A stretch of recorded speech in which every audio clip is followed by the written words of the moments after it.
Den 8 mars är det säljstart för Samsungs nya flaggskepp Galaxy S10 som i år kommer i 3 olika versioner.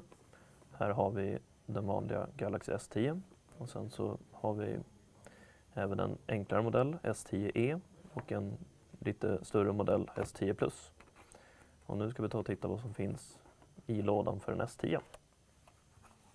Direkt under har vi telefonen såklart, men vi låter den ligga ett tag. Titta istället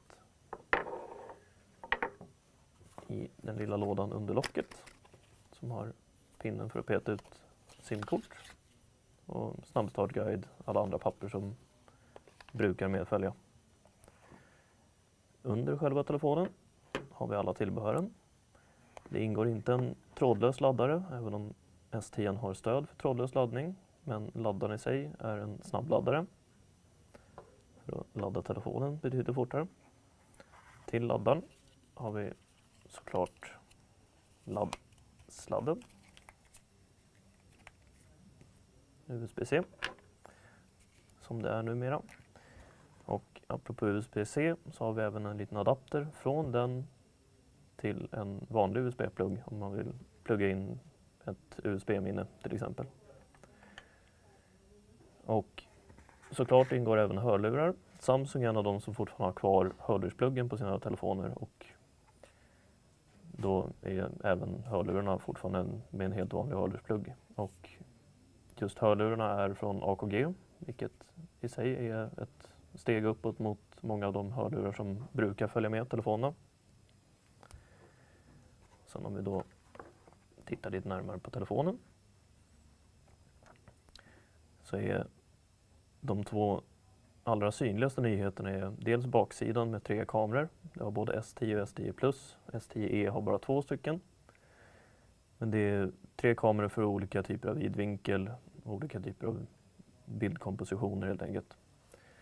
Framsidan, för att få så mycket skärmyta som möjligt så har man använt sig av ett litet hål i skärmen för att få fram selfie-kameran. Många andra telefoner numera kör med en liten flärp högst upp för olika kameror och sånt. Men i det här fallet så är det ett utskuret litet hål. Och det är också den största skillnaden förutom skärmstorleken mellan S10 och S10 Plus. Att S10 har en kamera och S10 Plus har 2 kameror på framsidan. Och vi tar och startar upp den. Just den här modellen är den som kallas Prism Black, eller helt enkelt svart.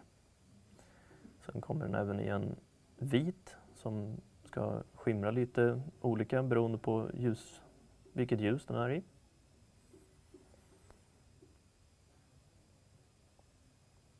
Och med skärmen igång här så ser vi tydligt just den utskurna delen för kameran och att skärmen går runt hela kameran.